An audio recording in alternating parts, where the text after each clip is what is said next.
Does a POA replace a need for guardianship?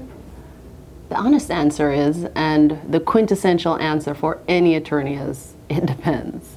When it comes to whether you need a guardianship or a POA, the question is, what kind of POAs do you already have in place? If you already have a medical POA and you already have the HIPAA releases, you already have the directives to the physician, and on top of that, you have a property POA. You have your durable POA that lasts through incapacity, that is not revoked on incapacity.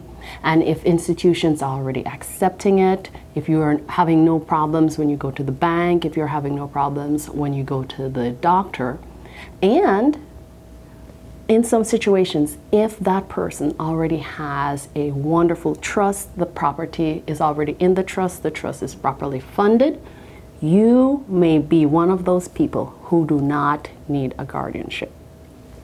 And therefore, anybody who I say, if you're planning, if you don't want to be in a guardianship, if you don't want the public to know about what's going on in your family, what's going on with your health, if you have your medical POA, you have your directives, you have your durable POA, and for good measure, throw in that statutory POA.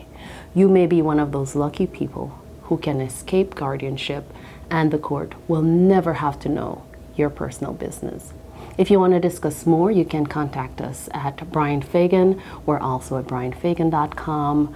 I look forward to sharing more videos like this with you.